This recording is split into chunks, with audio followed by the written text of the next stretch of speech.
5 August পট পরিবর্তনের পর আলোচিত গোয়েন্দা কর্মকর্তা নাজমুল ইসলামও ভুল পাল্টেছেন।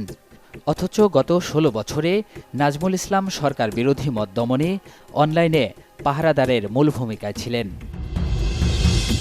যা করতে গিয়ে লন্ডনে অবস্থানকারী বিএনপির ভারপ্রাপ্ত চেয়ারম্যান তারেক রহমানকে শায়েস্তা করার ইচ্ছার কথা জানিয়ে বার্তা দিয়েছিলেন ক্ষমতাচ্যুত সরকারের শীর্ষস্থানীয় এক ব্যক্তিকে, যদিও বর্তমানে নিজেকে বিএনপির অনুসারী প্রমাণে চেষ্টা তদবির করছেন তিনি। গেল দেড় যুগে সরকার বিরোধী বিভিন্ন আন্দোলনে অতিরিক্ত শক্তি প্রয়োগ ও সর্বশেষ বৈষম্য বিরোধী ছাত্র জনতার আন্দোলনে নির্বিচারে মানুষ হত্যায় অতি উৎসাহী পুলিশ কর্মকর্তাদের ভূমিকা লক্ষ্য করা গেছে, যাদের অন্যতম নাজমুল ইসলাম সুমন।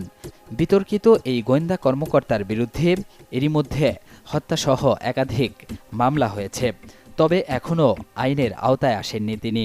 2018 সালে আমি যখন কোটা সংস্কার আন্দোলন করি, সেই সময় আমার কাছ থেকে সাইবারের যারা কর্মকর্তা ছিলেন জোর করে চাপ প্রয়োগ করে, বলা চলে আমি তখন অসুস্থ ছিলাম, আমার পাসওয়ার্ড মেইল নিয়েছে এবং তারপরে আমার পার্সোনাল আইডি এখনও আছে, সেই আইডি কিন্তু তারা ইউজ করছে।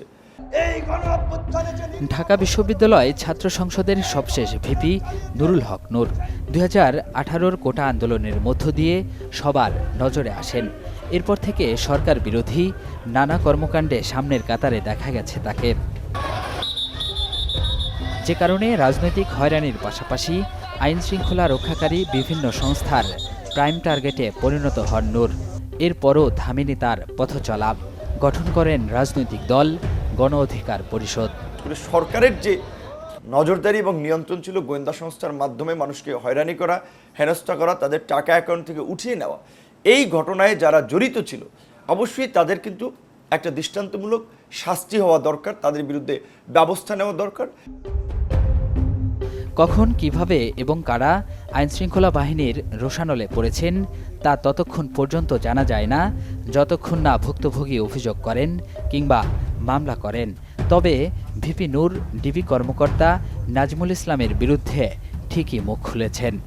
এই নাজমুল তো আমারও 2018 সালে মেইল পাসওয়ার্ড নিয়েছে এবং আমি তার সহায়তা চেয়েছিলাম যে আমার ফেসবুক আইডিটা রিকভারি করার জন্য, বরঞ্চ সে এমনভাবে সেটা নিয়ন্ত্রণ নিয়েছে আমি আর কিন্তু রিকভারি করতে পারি নাই। আমার মতো মানুষ যদি এরকম ভুক্তভোগী হতে পারি, তাহলে অন্য অ্যাক্টিভিস্ট কিংবা ইউটিউবার কিংবা ফ্রিল্যান্সার তাদের সাথে কি করতে পারে সেটা তো বলার অপেক্ষা রাখে না। অনতিবিলম্বে আমি তাকে গ্রেপ্তার করে সে আরও যাদেরকে হয়রানি করেছে তাদের প্রতিকারের দাবি জানাচ্ছে। রাজনীতিতে নাম লেখানোর পর ভিপি নূর কতবার হেনস্থা হয়েছেন তা হিসাব করেই বলতে হবে। একইভাবে আন্দোলন করতে গিয়েও মার খেয়েছেন একাধিকবার। তবে আইনশৃঙ্খলা বাহিনীর এই কর্মকর্তাকে আইনের আওতায় আনার এই দাবি অন্য নির্যাতিতদের জন্য শক্তি এবং সাহস যোগাবে।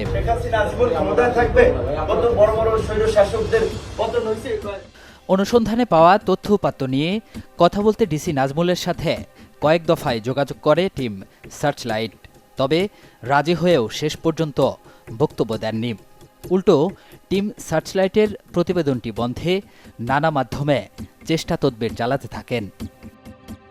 ভাবির সাথে প্রথম পরিচয় কিভাবে? আমরা আসলে প্রথম পরিচিত হয়েছিলাম সাইবার অপরাধ দমনের নামে সমালোচিত এই কর্মকর্তা এতটাই বেপরোয়া ছিলেন যে বিরুদ্ধ মত বা দলের যে কারো আইডি ব্লক কিংবা তার বিরুদ্ধে মিথ্যা সংঘবদ্ধ প্রচারণা চালাতে গিয়ে নিজেই হয়ে উঠেছিলেন সাইবার জগতের দানব। কেমন আছেন? মিডিয়া জগতের তারকাদের নিয়েও বসাতেন দরবার। সমঝোতার নামে তাদের অনেকের সাথে অনৈতিক সম্পর্কে জড়ানোর অভিযোগ রয়েছে, যদিও লোকলজ্জা ও মানসম্মানের ভয়ে তাদের কেউ মুখ খুলছেন না। তবে আইনি ব্যবস্থা নিলে অনেকেই মুখ খুলবেন এমন কথাও জানিয়েছেন কেউ কেউ।